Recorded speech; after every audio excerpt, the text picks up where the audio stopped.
Good afternoon to you, President Chartrand. Good afternoon. Well, Cowboy and I were busy politicizing discussions Uh-huh. on history matters. Anyways, let me say this.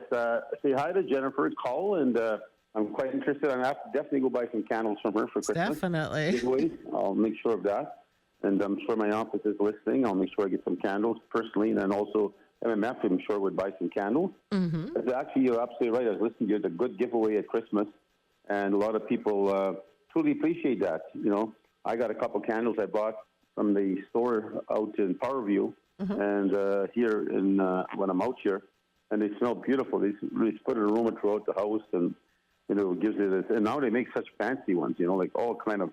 They can make things smell out of nothing. You know, like wax smell like some raspberries or you know some vanilla or something. Anyway, so now even I heard about chocolate. So Yeah. so interesting. But anyways. Again, I really appreciate her message. You know, COVID really hit a lot of businesses hard, and I was fortunate enough to go speak at the expo. We had the expo here that just took place, and the Red for Métis Business Expo. There was about 250 people there. Mm-hmm. Nice, well attended, and businesses from all across Manitoba. A lot, of course, from Winnipeg, and these are all Red for Métis businesses. And we actually have 775, I believe, or more registered with our Little Rail Capital Corporation. These are businesses, one with one staff, 5 staff, a little bit bigger, 15 staff, variety of different size business, Métis businesses that are out there, whether it's construction companies or retail and all varying sectorial fields. So very proud of them. And so I had a chance to actually give them our pride, firstly, from a government to our businesses, but more importantly, what we're trying to do to make things even better for our businesses. In particular, I'll give you an example. We've included our businesses that register into the business registry, that they can also now be part and buy into the benefit program of the Federation, which we have a very, very good benefit program for employees. Oh, that's great. And they would fall under our umbrella, so they pay cheaper and have the top benefit programs for their employees, right from dental to optical to even massage and the rest of it that comes with it for overstressed staff. So. But of course, the business community is really ecstatic about it. They love it. They love the idea of doing exactly that. Just like we did with our students at university, we include them into our benefit program where they were entitled to get all kind of different varying services, whether it's dental, optical, for themselves, etc. So students were really, really pleased. A lot of them had nothing, and just enough to pay their tuition and cost of living, but they had a dental appointment, and it could cost hundreds of dollars. Right. They'd have to be paying for that. So our government created a program that was inclusive of our university students to be eligible for that. So the business community is still thriving. I told them how proud I was of them. And in regards during COVID, there was a survey done for all Manitoba, and a lot of Manitobans, non-Métis, came back with some kind of skeptical view of the future, given COVID did so much damage. And actually brought a lot of businesses down. And what I was so proud of is the report that came back for the Métis businesses. They had enthusiasm. They had we'll come back. We'll succeed. We won't give up. You know, so it was just a powerful feeling to see our businesses, no matter what obstacles in front of them, they're going to overcome those and take them on and try their best to continue to build and develop. So again, it was a great. Again, I think of course John Koutras, Paul, in fact, Paul is retiring on us. He's going to be leaving the LRCC. He's been there for a long, long time, and has led us to winning many awards in Canada as being one of the best capital corporations and truly is one of the most beneficial corporations in Canada when it comes to Indigenous. And we got tons of awards for that, and I'm very proud of Paul and the work they've done. And of course, Lauren and his team for pushing this economic area giving it high priority. And of course, we talked about our Red River Corporation. We talked about that and what it means in the opportunity of bids that will be coming, opportunities for us to create so many jobs. When we start talking about the building of the high. These towers are giant. I'm sure you've seen them personally, close hand, Naomi. Yep. These wind power generators are unbelievable, monstrous. But the amount of jobs it'll create and getting them put up, and I'm sure we have to buy the very complicated machinery from somewhere. But at the end of the day, there's still going to be a lot of work of opportunity. So, and this is like over $500 million project, and so I look forward to raising the funds for that, which I will, and giving again that we'll be the owners of it, 51%. First Nations themselves will have the same opportunity. So I look forward to speaking with them, supporting them in any way we can, working in different contexts of how we move forward on this particular agenda that's been raised with the Premier. The Premier has brought forward the opportunity for Indigenous governments and not to be chasing the business, but to be leading the business. So that's a big different philosophy, and people don't even realize how powerful that is. Because most times we have to go out and beg the industry to include us or give us jobs or things of that nature, get a small piece of the action. And it's a lot of hard work and a lot of lobbying. So, and sometimes we get in, sometimes we don't. But this way, it's complete reverse. We're in charge now. So the business and industry's got to come to us. And so we're getting a lot of calls from a lot of business and big corporations asking to be a partner with us. So I really find that so fascinating and such an exchange of a different view. And I think Wab Kinew and his vision, and of course the Minister Sala, and we look forward to getting our share. There's 600, of course, megawatt. We're going to be pursuing 300 megawatt, and I'm sure the First Nations, like I said, raise that. Whoever takes it on, I don't know how the First Nations will move on theirs, but it's like 300 megawatts will probably cost you about $750 million, not million, billion.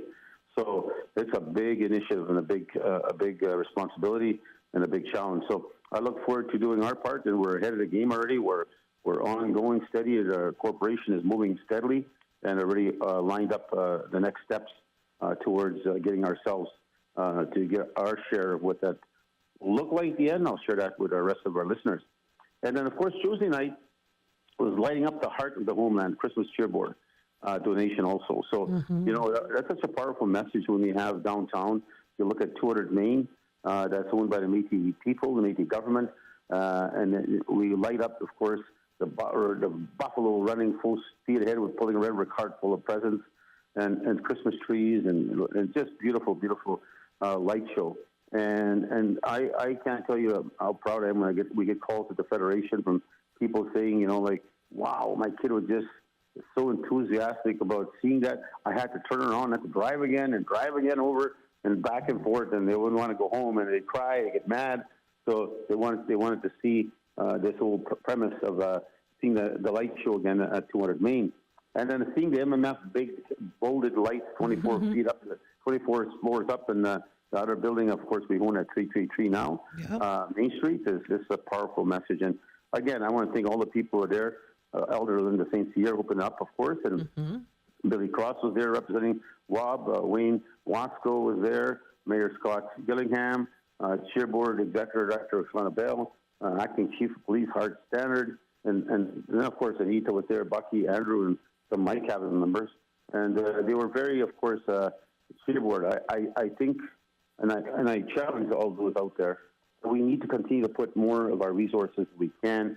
As, like, for example, as a Métis government, we donated $50,000 to Christmas Cheer Board. And from our perspective, we look at it as you know, we're one government, but we make an impact as this Cheer Board delivers up to 21,000 families to make sure that every child will have Christmas.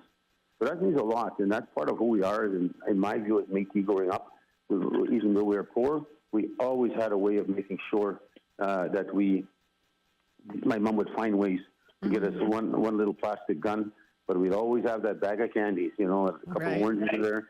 And that was real at the time, Japanese oranges. You call them Japanese at that time. Yeah. I don't know what they're called today. I think they're called mandarins. Yeah. But at that time, your candies, you had some nuts and a few peanuts. So, so that, even though it was the smallest of gifts, it meant everything to us as kids who grew up so poor. And it meant so much knowing my mom now, and I reflect back on thoughts. And I hope kids realize that sometimes how hard it is for parents when they're trying to make sure their kid has Christmas too. You know, preparing a meal, that costs money, trying to get a present. And today, some of the kids, they want such expensive presents. Yeah. And they forget what Christmas is all about. You know, like today, even my grandkids, you know, like running shoes, $400 running shoes, $300 running shoes. Are you guys crazy? You know, I buy mine, you know, if I get a sale somewhere, that's where I buy mine. Like, just because some movie star is wearing the damn thing, or some singer, Because, I mean, you have to look like that, you know? Look like yourself. You know, don't have to try to be somebody else. So I know it puts so much pressure on parents and that try so hard, you know. So, and my daughter, I know, does that to herself, and she tries to keep up and giving the presents they want. And I keep on reminding her, you know, a small present and a present with meaning means more. And in fact, being with family means more than a present. So I think when they get older, kids will begin to realize what we see now, and hopefully they'll reflect that same thought. So, but again, thank you to all that organize the lighting of that. And of course, we'll see in the future when our Heritage Center is done on Portage and Main also. That's where we have the big Santa and all the rest of the lighting. I'm sure that'll be lit up in 2026 on Christmas time, along with 200, of course, Main Street now, and maybe the other buildings that the Métis government's own downtown. But we had a great opportunity this on Friday, and I thank Minister Mona Beers on this, of course, and the work of the staff. Greg left us; he's retired now, and I want to thank him. He was there working on his file for a long time. Now we have Carla, Desiree, and Mona, of course, my minister, and of course all the other staff. Zach, one of our negotiators, and the rest goes on and on and on, and our lawyers. But the settlement is we finally reached the stage we can issue our first checks. Yeah. And of course, the first ones we choose is Renee LaFontaine and Mary Durndorf and Stuart Stephen. And those three were given. Of course, others were lined up after. And from this day forward, on Friday, the checks will be available for them to access, and they can call in.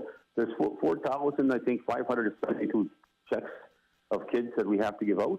That's a lot. I know First Nations got about 12,000 or even more. They have a larger degree of responsibility on that side, and I wish them well in their endeavors. But I know from our side, like I said, it is a big responsibility. And I was proud to stand there and listen to them. They speak. Some of them were there. One was them 17 years, 13 years, I think 15 years in the child welfare system. That's a long time, man, to actually have no family but the Child Welfare Family Services family. But a lot of them still have dreams. One's going to university, she's taking a business class, one's working at the Spirit program we have at the Child Family Services. The Spirit program we have is purpose-wise called the Métis Spirit program, is that those are the children who become adults that we still keep. The whole system at 18 years old, you told them you're on your own, go fly away. And of course, a lot of kids did not fly away. They found themselves in the streets or in the wrong place. And so we kept kids up to the age of 29, and that's what we still do today. So that Spirit program keeps on working with our kids as they turn to adults and as they hopefully one day get more solid in their future. So I was very, very proud on that, and I know Mona was smiling from year to year. And again, it was just such a powerful thing. Raoul's in Toronto, our lawyer, and Murray, Genevieve, I want to thank them all for the work they did there. And then, of course, we're not just giving them a check, because some of them are large. Some are 50,000, 30,000. I think we'll go into details, but they're quite large. And so, but we're getting financial advisors for them to sit down, and they can decide what they want to do. If they don't have a bank account, help them get a bank account. If they want to invest their money somewhere and take so much every month, and all those things will be available for them to choose. And so the Royal Bank is going to be part of it, L'Oreal Capital Corporation, and I'm sure some other banks will also get involved. So, but again, we just don't want to say, here you go, now you figure out what you're going to do with all your money. So we're going to sit down with them, help them prepare how that will better their lives in a better pathway forward. So again, thank you to all the child and family people that work so hard. And you can see that announcement after announcement. Of course, the big one is the treaty, and that still today reflects so much on the path forward. There was an article in the Free Press. There's an opinion on the Brandon Sun from the editor. I believe his name is Matt. So he's got his own opinions, of course, his own views. I don't know if he's a lawyer or a historian. I don't think he's either, but he sure as hell the rights like one. Like he's making it clear that the MMF. I don't know if it's his words, because his document talks about their lawyer for Paget and them, Dakota, challenging MMF, and of course government Canada on the treaty. But then he has, I believe, his own opinions that we should not be allowed to have our treaty until all other treaties are concluded to their satisfaction. Well, the treaties right now that are undergoing have been established in 1871 forward. You know, what's interesting, and this is what I try to speak a little bit to the editor, and he took strong opinion view on that, I said, I don't know if you did your work or homework on history, because when you reflect upon Treaty 1 to Treaty, I believe, 10, 11, 12, they keep on going up. But they start in 1871. And if you look at the Bill of Rights, it's the Métis under Louis Riel who demanded that treaties, and the word at the time, of course, and that we got it right in the wall in our office, is a bill. It was actually Bill of Rights number 12, where Riel pushed to ensure that the treaties for the Indians, of course, the word was Indians at the time. It's not First Nation, but they pushed that the treaties must be established for Indians, and that's where Treaty 1 comes a year after the Manitoba Act that we brought in and negotiated part of our treaty in there to move forward on. So what's interesting, you don't have a treaty for the Sioux. Well, because the Sioux weren't here. You know, so the Sioux were in the United States, and they actually came in and out, as I said last time on the show, and I say it again. And I encourage the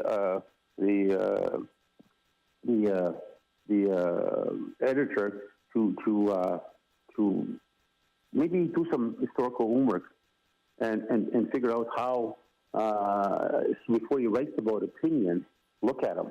Do your research. You know, if you're an historian, maybe we'll call him as a witness. If he's a lawyer, maybe I'll call him as a witness and challenge him on the stand.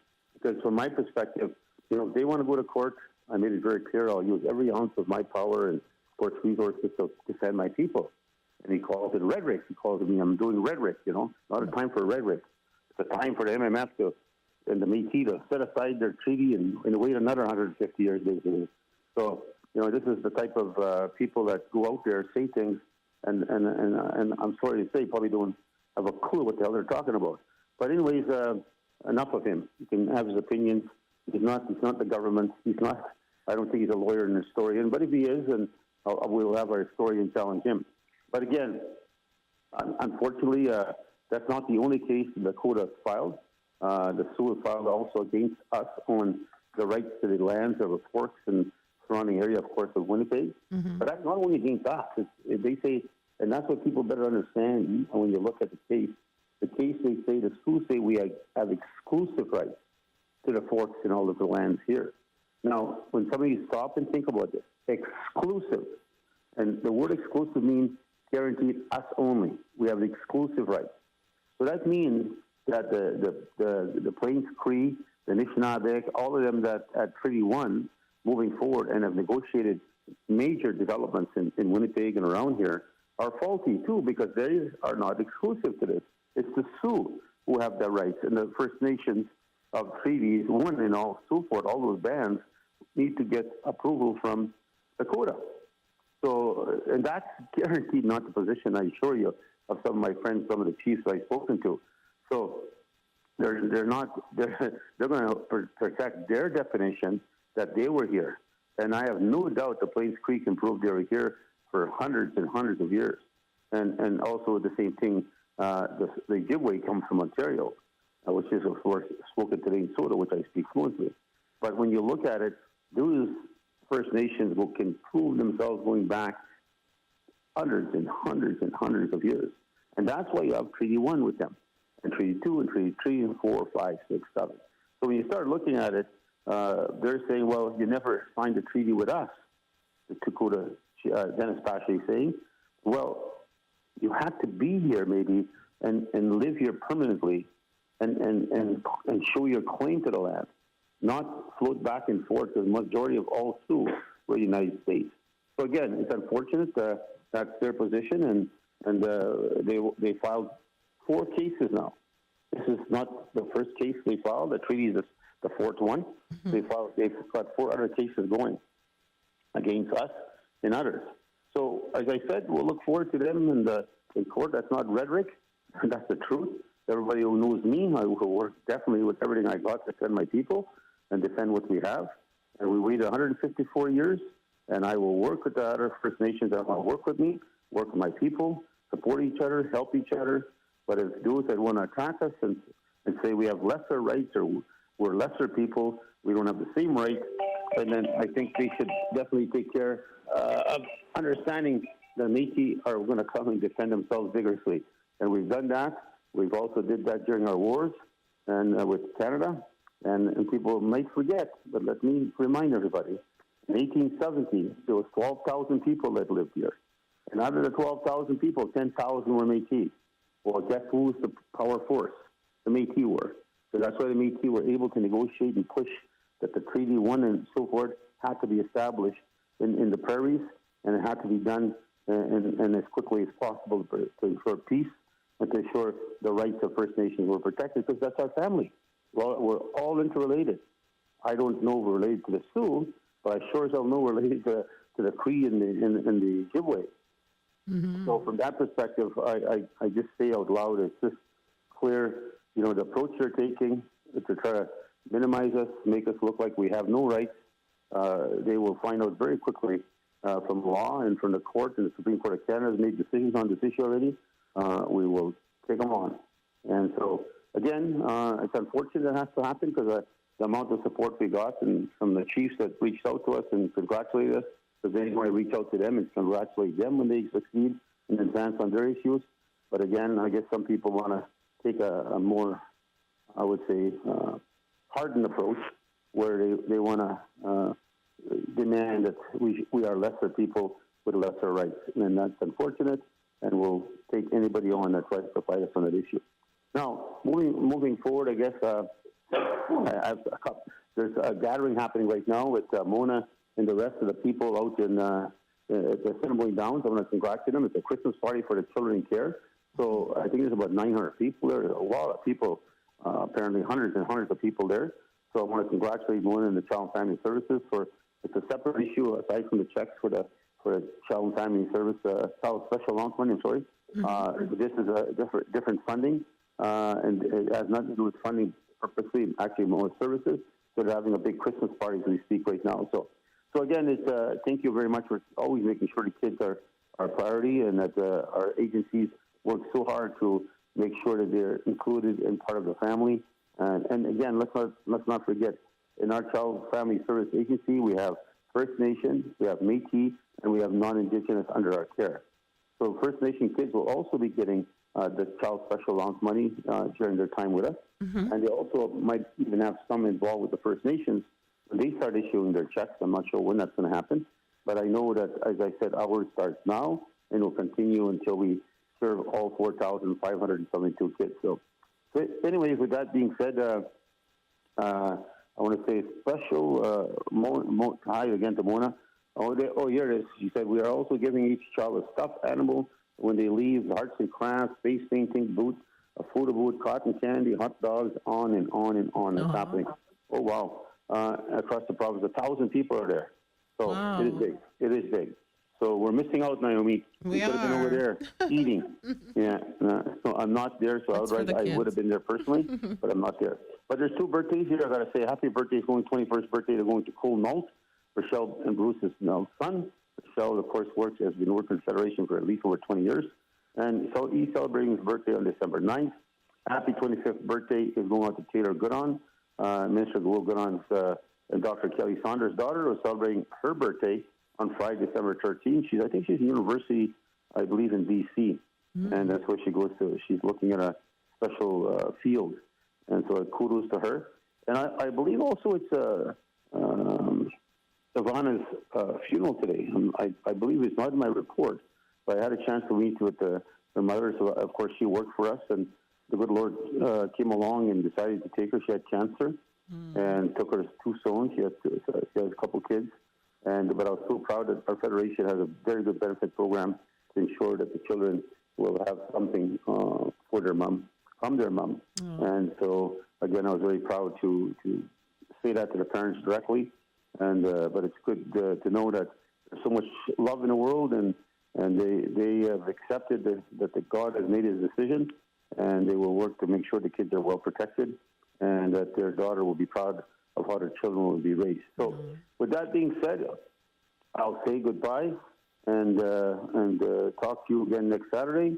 Don't forget to remind me, as my staff listening, I'm getting some candles from Jennifer. I want to make sure I take those orders. I'll be gone for a week next week. I made a promise to a couple that got married that I would take them here's the option I gave them. I was at one of their best men at the wedding, and I said, look, I can give you $1,000 of cash right now for my wedding gift for me and Gloria, or I can take you to Vegas. I have a timeshare. Oh. They said, I want to go to Vegas. Because boat has never left Canada, ever. One has never left beyond Winnipeg. So they're excited. They said they've been sleepless already for over a week. So I'm leaving Monday, and then I'll be out there for 5 days with them. Then I'm flying to Ottawa for the little Christmas party. Then I got to fly to Toronto. I got court hearings. And then I come back, hopefully on the 19th, we'll have a staff Christmas party. So I'll be on the road all over the place. So, but I'll still be reached. You'll still find me. Yep. You'll probably find me in Vegas on Saturday. Maybe I'll have won something. Oh, hope so. Or I'll be broke, one or the other. So, okay, take care, everybody. Again, Merry Christmas, everyone. And like I said to the kids, if they're listening today, take the time. Sometimes a present could be just clean the house for your mom. Go into your grandpa and grandma's house, go shovel the snow. Yeah. It's so beautiful today, it's melting.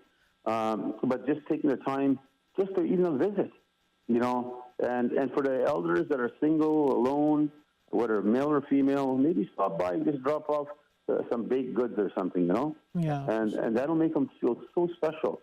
And so that's what Christmas is truly all about. And that's what I love when I'm in Duck Bay, and when Gloria used to come with me there, is she'd go to take to a lot of the bachelors a meal. And because they don't cook, they're not cook for themselves. Well, so she'd take a meal every Christmas to every house of bachelors. So, and I encourage everybody to share and do what they can to help out. And sometimes the simplest thing, Naomi, just a phone call, say Merry Christmas. Just want to say I love you. Exactly. You know, that's all it is. For sure. Okay. Merry Christmas, cowboy. Oh, Merry Christmas. But we'll be speaking again, though. Oh, yeah, Christmas. But I want to make sure you know I'm Merry Christmas. Yeah, okay. Thanks. Awesome. Maybe I'll get you a candle. Oh, well, yeah, thanks. Okay. Very much appreciated. Tell me your preferred smell, and I'll get I'll see if Jennifer has it. Yeah. So take care, everybody. Okay. Talk to you. Bye-bye. Bye.